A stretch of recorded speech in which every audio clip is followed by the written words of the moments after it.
Salut tout le monde et bienvenue pour une nouvelle vidéo sur Ougat Next. Pour les personnes qui ne me suivent pas encore sur Twitter, vous vous demandez sûrement pourquoi il n'y a pas eu de vidéo la semaine dernière.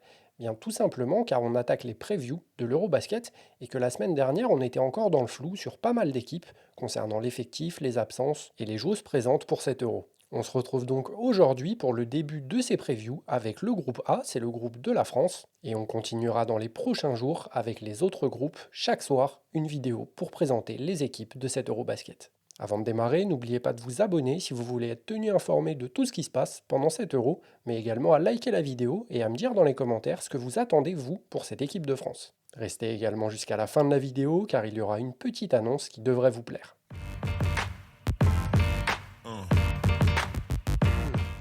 Avant d'entrer dans le vif du sujet, je tenais tout de même à vous informer que cette vidéo est tournée le vendredi 13 juin, donc quelques jours avant le début de l'Euro, et il se peut qu'il y ait des joueuses qui soient prévues dans l'effectif à l'heure actuelle, mais qui ne le soient plus au moment où la vidéo sortira. Et oui, malheureusement, il n'y a encore aucune fédération qui a communiqué son effectif officiel pour l'Eurobasket.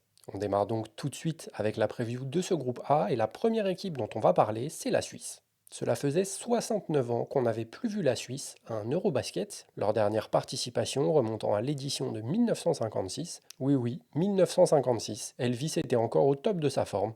Mais les joueuses de François Gomez, actuel coach de Tarbes et sélectionneur de la Suisse, ont décidé de briser cette série et renouent avec le gratin européen. La Suisse s'est donc qualifiée en faisant partie des meilleurs deuxièmes, finissant avec un bilan de 4 victoires pour 2 défaites lors des qualifiers, des défaites qui sont survenues en tout début de phase de qualification, alors que la Suisse a déroulé ensuite, remportant ses 4 derniers matchs. Mais qu'attendre réellement de cette équipe suisse? Eh bien pas grand-chose, on va pas se mentir, car cette qualification est déjà en soi une victoire pour la sélection suisse. Cependant, dans un groupe assez ouvert et assez faible, on va pas se mentir, derrière la France, la Suisse a quand même les moyens de remporter, pourquoi pas, un match. Pour cela, elle s'appuiera sur les qualités de scoring d'Evita Herminjar, qui jouait l'Eurocup cette année, mais également sur la jeune Lynn Schwartz, très talentueuse et qui pourrait se montrer au plus haut niveau. Difficile malgré tout d'imaginer quoi que ce soit pour cette équipe suisse, en témoigne leur préparation avec un bilan très mauvais de 0 victoire pour 4 défaites, des défaites assez lourdes puisqu'elles ont perdu leurs 4 matchs d'au moins 20 points, en jouant cependant des équipes beaucoup plus en place telles que la Serbie ou l'Espagne. Sur un match, tout peut arriver donc, la Suisse pourrait très bien en remporter un, mais on voit mal comment elle pourrait espérer quoi que ce soit et devrait logiquement terminer à la dernière place de ce groupe A. J'en ai parlé un petit peu avant, la joueuse clé pour la Suisse, ce sera Evita Herminjar, meilleure scoreuse de l'équipe pendant les qualifiers avec 14,5 points. Elle est très complète, malgré tout il y a des pourcentages très douteux, son usage rate est quand même assez important, c'est elle qui a souvent la balle en main, et elle est souvent obligée de se créer ses tirs par elle-même, ce qui explique ses pourcentages. On continue avec la deuxième équipe de ce groupe A, le pays hôte, la Grèce. Qualifiée d'office pour cet Eurobasket en tant que pays organisateur, la Grèce a tout de même participé à des matchs de qualification avec les autres pays qui organisent cet Euro, et la Grèce a terminé dernière de ce groupe avec un bilan de 2 victoires pour 4 défaites. Décevante lors du dernier Eurobasket avec une 11e place en 2023, Artemis Panou et ses coéquipières auront à cœur de montrer un autre visage devant leur public. Derrière la doublette intérieure Spanou-Fasoula, l'effectif devra quand même hausser son niveau de jeu si elle veut espérer une qualification en quart. Tout juste naturalisée, l'ailière américaine Robin Parks vient renforcer l'effectif et apporter son talent dans une équipe qui manque cruellement de profondeur. Passée par Connecticut et Chicago en WNBA, l'arrivée de Parks est une excellente nouvelle pour cette équipe grecque. Attention cependant, la naturalisation est toute fraîche et elle n'a joué aucun match avec l'équipe. Il peut donc y avoir des vrais problèmes d'automatisme pour la sélection hellène. Et si le secteur intérieur est assez chargé avec Spanou et Fasoula, sur les lignes arrière, ça pose beaucoup plus de problèmes, et la bataille avec la Turquie pour la deuxième place du groupe va certainement se jouer là-dessus. Compliqué donc d'imaginer la Grèce sortir de ce groupe, même si la bataille va être assez rude avec la Turquie, la Grèce ayant été plutôt à droite à 3 points pendant les qualifiers, on ne sait jamais sur un match, tout peut arriver. A noter tout de même une prépa assez mitigée avec 2 défaites plutôt larges contre l'Espagne et contre l'Italie et une victoire hier contre la Lituanie. La joueuse clé pour le pays hôte, vous vous en doutez, c'est Mariella Fasoula. Après une saison assez mitigée en Euroleague, elle aura à cœur de se racheter sous les couleurs de son pays et a d'ailleurs bien performé pendant les qualifiers avec quasiment 18 points, 8 rebonds, 1,5 passes et plus de 17 d'évaluation. Si Fasoula arrive à performer, il y aura peut-être une chance pour la Grèce de rejoindre les quarts de finale. On va maintenant s'intéresser à la Turquie, une équipe que l'équipe de France a jouée durant sa prépa. Mais avant de s'intéresser à la prépa, parlons des qualifiers où la Turquie a fini en tête de son groupe avec un bilan de 6 victoires, 0 défaites derrière une énorme Tehran Makovan. Cependant, c'est une équipe qui se cherche encore un peu, avec pas moins de 22 joueuses utilisées pendant ces phases de qualification. Tout comme la Grèce, la Turquie a d'ailleurs été assez décevante lors du dernier Euro en 2023, finissant à une bien triste 14e place. L'ossature de l'équipe reste malgré tout la même, avec le trio Tera Makovan, Sevgi Uzun et Alpere Onar. De plus, on peut noter la présence des joueuses de rotation pour les équipes turques en Euroleague, comme le Fener et Mersin, avec Senurek, Bilgic ou encore Atas.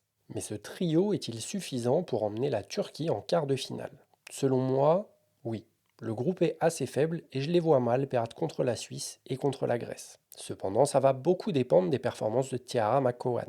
En effet, la joueuse est connue pour être un petit peu sur courant alternatif, capable du meilleur comme du pire. Il se pose aussi la question de l'apport offensif de cette équipe, car si McCowan est capable de vrais cartons, derrière, aucune de ces joueuses n'a vraiment les qualités pour être une option régulière au scoring. Si Sevgi Uzun et Alpere Onar sont extrêmement talentueuses, elles n'ont pas ce rôle-là en club et devront hausser leur niveau de jeu pendant la compétition. Pendant la préparation, on a d'ailleurs fortement ressenti les absences de McCowan et Uzun, toutes les deux concernées par la WNBA, même si Sevgi Uzun s'est fait couper très récemment par Phoenix. En effet, la Turquie termine avec un bilan de 1 victoire pour 3 défaites en prépa, des défaites contre la France, la Lituanie et l'Allemagne, mais également une victoire assez courte contre la Lituanie sur un match retour. Il ne faut donc pas prendre ces résultats comme vérité absolue, étant donné qu'il manquait les deux meilleures joueuses de l'effectif, mais ça permet quand même d'avoir une indication sur ce que le reste de l'équipe peut produire pendant cet Euro. La joueuse clé pour cette équipe turque, vous l'aurez compris, c'est bien Tiara Makovan. En seulement 2 matchs pendant les qualifiers, elle tourne à 24 points, 10 rebonds de moyenne pour 29 d'évaluation et peut poser des problèmes à n'importe quel secteur intérieur pendant la compétition. Si elle arrive en forme et avec de l'envie, on voit mal comment la Turquie pourrait rater la deuxième place de ce groupe A. Et on termine donc cette preview avec l'équipe favorite de ce groupe A et de l'Eurobasket, l'équipe de France. Depuis la dernière vidéo sur la génération 2001, malheureusement Marine Fotoux a dû quitter le groupe, victime d'une grosse blessure au genou gauche. Un énorme coup dur pour la joueuse qui semblait trouver son rythme dans cette équipe, mais aussi pour l'équipe de France qui doit déjà composer avec les forfaits de pas mal de joueuses. Malgré tout, le vivier français est certainement le plus profond d'Europe, et même avec les absences, l'équipe de France a très certainement l'effectif le plus complet et le plus profond de cet Eurobasket. À l'heure où je tourne cette vidéo, il y a encore 14 joueuses présentes pendant la préparation et 2 devraient être coupées d'ici le début de la compétition.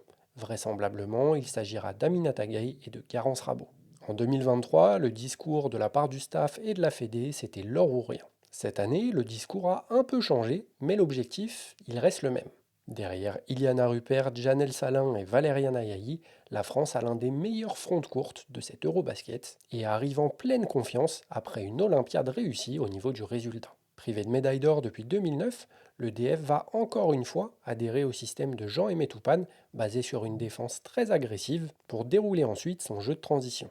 Attention tout de même, car on a vu les limites de ce système ces dernières années. En effet, face à des équipes plus en place offensivement et qui prennent soin du ballon, la France se retrouve à jouer sur jeu placé, et c'est là que ça pose vraiment problème. Car si toutes les joueuses sont plus ou moins capables de mettre dedans à 3 points, la France n'est pas une équipe de shooteuses, quoi qu'on en dise. On l'a d'ailleurs vu très récemment durant la prépa, avec une défaite contre la Belgique qu'elle venait de battre de plus de 40 points la veille. La hiérarchie offensive et les rotations de Jean-Aimé Toupane vont être primordiales pour cet Eurobasket pour espérer aller décrocher l'or. En effet, comme je le disais dans ma dernière vidéo, je reste persuadé qu'Iliana Rupert doit être au centre de l'attaque française. Mais pour cela, il faut tout de même l'entourer de joueuses complémentaires à son jeu. De ce fait, selon moi, les 5 avec Romane Berniès et Leila Lacan doivent être totalement oubliés. Ça manque cruellement de création et offensivement, on attaque à 3,5. Selon moi, Pauline Astier devrait être titulaire dans cette équipe à la place de Romane Berniès pour apporter un vrai danger sur le jeu de pick and roll par exemple. La présence de Janelle Salin dans l'effectif va également faire beaucoup de bien, capable de prendre le jeu à son compte par séquence, elle va surtout être la clé de voûte défensive de cette équipe de France. Avec un bilan de 2 victoires pour une défaite lors de la préparation, l'équipe de France arrive en confiance et devrait sortir de ce groupe en tête assez facilement. La joueuse clé pour l'équipe, on en a déjà parlé il y a 2 semaines, c'est Iliana Rupert. Après une excellente saison en Euroleague terminant dans le top 3 du vote du MVP, Iliana voudra confirmer, elle l'a d'ailleurs fait lors des matchs de préparation, et devrait avoir beaucoup plus de responsabilités que lors des dernières compétitions. Avec les absences de scoreuses comme Gabby Williams ou Marine Johannes, Iliana aura un rôle primordial pour alimenter la marque côté français, en particulier sur jeu placé. Voilà, on a fait le tour pour la preview de ce groupe A, j'espère que ça vous aura plu. Comme je le disais en début de vidéo, difficile de rentrer réellement dans les détails au niveau du jeu, ne sachant pas pour la plupart des équipes quelles joueuses seront présentes lors de l'Eurobasket. Si vous voulez suivre les matchs de l'équipe de France, ça se passera sur TF1+. Le premier match, qui a lieu mercredi 18 juin à 16h30 contre la Turquie, est d'ailleurs retransmis sur TMC. Et la bonne nouvelle, c'est qu'il sera commenté par David Cosette et par l'ancienne capitaine de l'équipe de France et coach lors des derniers JO, Sarah Michel Bourri. Avant de se quitter, je vous l'ai teasé un petit peu en début de vidéo, mais il y a une petite annonce qui devrait vous plaire. En effet, Woogan Next arrive sur Instagram et vous pourrez retrouver les previews de chaque groupe dans les jours à venir, qui sortiront en même temps que les vidéos. Je sais que tout le monde n'est pas sur Twitter et ne peut pas forcément suivre les actualités, donc ça vous permettra de rester informé sous un format un petit peu différent. Et donc si vous voulez retrouver Woogan Next sur Instagram, vous avez le lien en description de la vidéo. Encore une fois, merci à tout le monde d'avoir regardé la vidéo jusqu'au bout. J'espère que ça vous aura plu. Si c'est le cas, n'hésitez pas à liker la vidéo, à vous abonner, à activer la cloche pour ne pas rater les prochaines previews et à me dire dans les commentaires si vous êtes d'accord avec ma preview du groupe A. On se retrouve demain soir pour parler du groupe B. Peace out.